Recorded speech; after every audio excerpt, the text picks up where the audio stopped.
Today in the battle arena, we've got two boys who were destined to save the world. Harry Potter is going up against Aang the Avatar.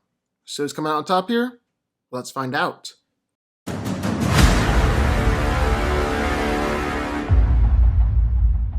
The Boy Who Lived. Harry Potter is famous for defeating the powerful dark wizard Voldemort when he was a mere infant.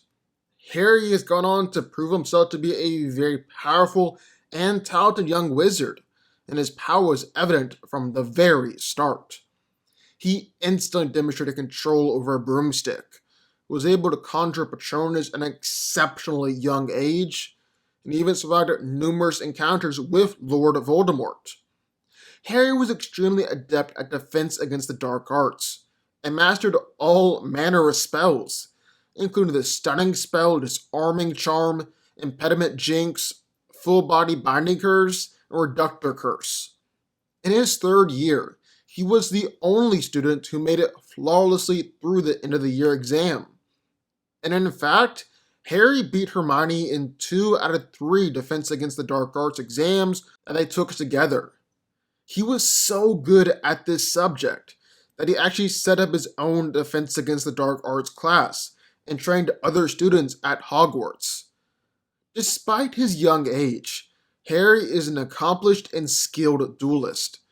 He was able to single-handedly hold his own or defeat some of the most formidable Death Eaters, including Lucius Malfoy and Bellatrix Lestrange, and even survived several times against Lord Voldemort himself. He was even able to defeat Voldemort after claiming mastery over the Elder Wand. Harry is known to be very quick off the draw, and had an aggressive dueling style, even incorporating unforgivable curses. He also taunted his opponents, and would get them to talk at length, angering them and throwing them off balance, as well as giving him time to strategize and lulling them into lowering their guard. Harry was especially skilled at the disarming charm. He used it so much that it became known as his signature spell among Death Eaters. Harry is also one of the few non-dark wizards to have a high level of proficiency in the dark arts. He even went so far as to use 2 of the 3 unforgivable curses, the Imperius Curse and the Cruciatus Curse. So, that's what we got in one corner. Harry Potter, the Boy Who Lived. But entering the ring in the other corner, well, it's Aang, the last Airbender. Aang was just a carefree 12-year-old monk when he found out that he was the Avatar, responsible for maintaining balance between the 4 nations. Rejecting his role at first, Aang ran away and became frozen in a state of suspended animation for 100 years. And then everything changed when the Fire Nation attacked. During those 100 years, a war consumed the world and destroyed every air nomad save for Aang himself. After his release of suspended animation, Aang accepted that he would need to master his abilities as the Avatar and restore balance to the world. As the reincarnation of the Avatar, Aang possessed the power to bend all 4 elements, making him the most powerful bender in the world. Aang is an airbending master, the youngest in history at the time. He's capable of creating tornadoes or hurricane-force winds, and typically used airbending for pure defense or evasion because of his pacifist nature. The next element he learned was waterbending, and he's able to create massive tidal waves, control whole streams or rivers, and preferred to bend from natural sources of water instead of carrying a water shin, which results in water being one of his least used elements in battle, instead favoring other readily available elements such as earth or air. Speaking of earth, Aang had great difficulty in mastering this element, because it directly contrasted with his instincts and personality. However, over time, earthbending even became Aang's second most used fighting style behind airbending, due to its general availability and defensive capabilities. Aang was capable of bending large boulders, sending massive columns of rock flying, or even forming rock armor around his body for protection. And then finally, there's firebending. This is the element that Aang had the least experience with, despite showing a natural aptitude for it. Aang also rarely utilizes his firebending, given his generally pacifistic nature. Then Aang can also enter into the Avatar state. The Avatar state uses the knowledge and experience of all past avatars, and uses the Avatar's unique spiritual energy to increase mastery of the bending arts beyond what is otherwise possible.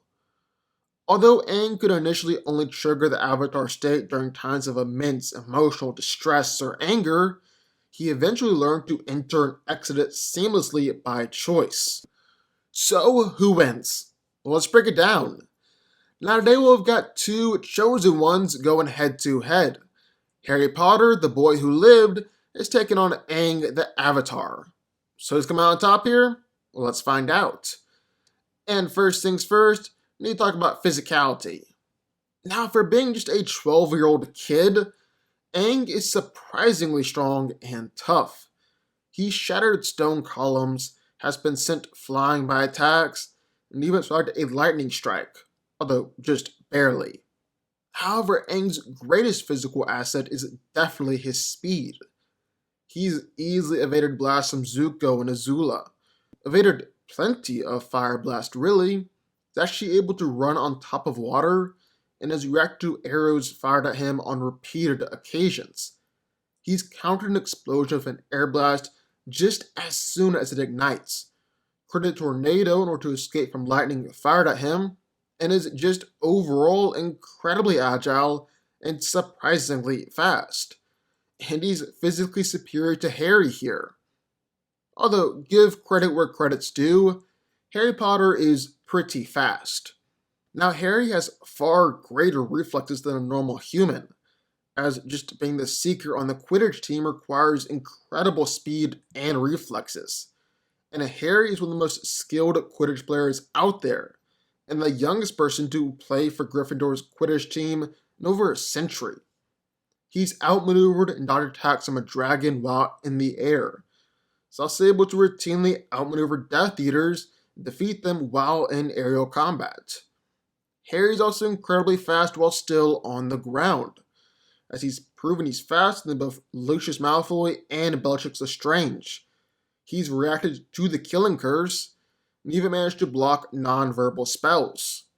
Also pretty tough.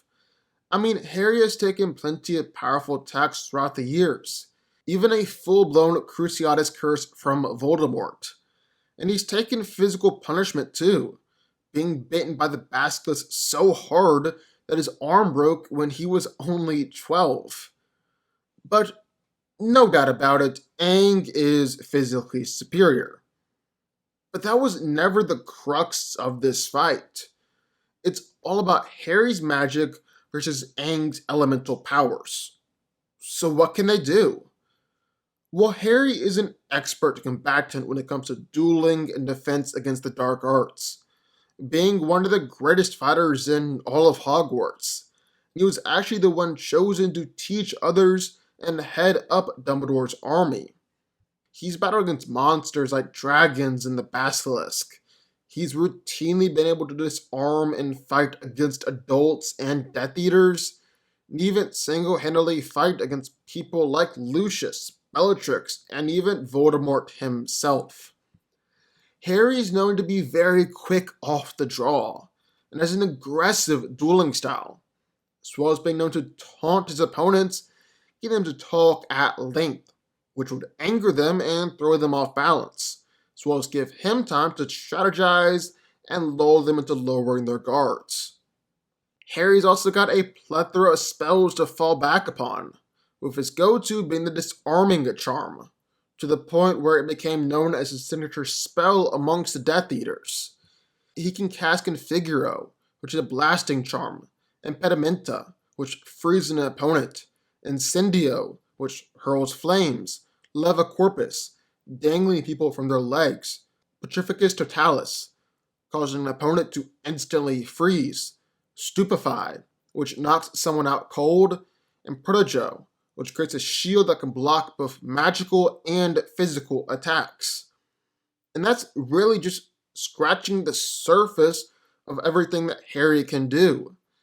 He's even used dark magic before, casting Sectum Sempra, which instantly forms deep gashes and cuts on a person's body. Actually casts two of the three unforgivable curses, the Imperious Curse and the Cruciatus Curse. But Aang, well, he has a ton of powers too. So what can Aang do with all these powers?